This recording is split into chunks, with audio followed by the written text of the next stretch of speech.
আমাদের কাছে আসছেন, আমরা খুশি এবং আপনাদের এই সংগঠন এবং আপনাদের সার্বিক জীবনের দীর্ঘায়ু কামনা করছি। এবং আপনারা যে এই দুদিনে দেশ রক্ষার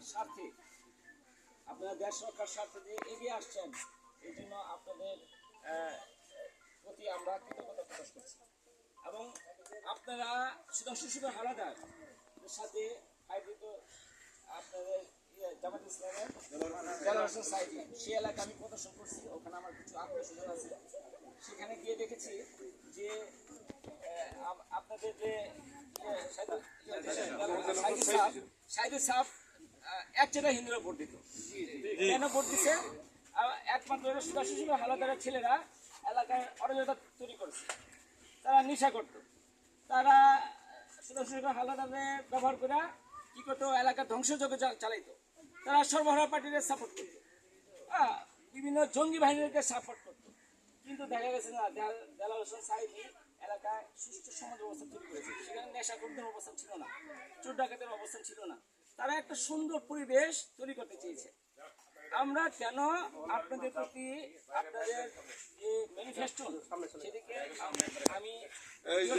আমি কালচার সেক্রেটারি থানার, আমি পুরো বাংলাদেশের হিন্দু বৌদ্ধ খ্রিস্টান কল্যাণ ফ্রন্টের যুগ্ম সম্পাদক, সিনিয়র যুগ্ম সম্পাদক। হ্যাঁ, এখন প্রধানমন্ত্রীর যে আমাদের যে প্রধানমন্ত্রী চিফ অ্যাডভাইজার আছেন বিজয় কান্তি সরকার, উনি প্রেসিডেন্ট, সেই কমিটিতে আমি সিনিয়র যুগ্ম সম্পাদক। তা সুতরাং অল ওভার বাংলাদেশ আমার দেখতে হয়, সেই হিসাবে আমার সব এলাকা সম্বন্ধে জানতে হয়, কোন দল কোন ম্যানিফেস্টো নিয়ে কাজ করতেছে সেটা আমার মেমোরিতে রাখতে হয়। এবং আমি রমনা কালী মন্দির যখন স্বীকৃতি প্রদান করি বিএনপির আমলে, সেখানে আমি কালচার সেক্রেটারি হিসাবে দায়িত্ব পালন করেছি 5 বছর। আপনাদের যে সহযোগিতা, এটা মানব কল্যাণ সহযোগিতা, ধর্ম যার যার, রাষ্ট্র সবার, সমাজ সবার।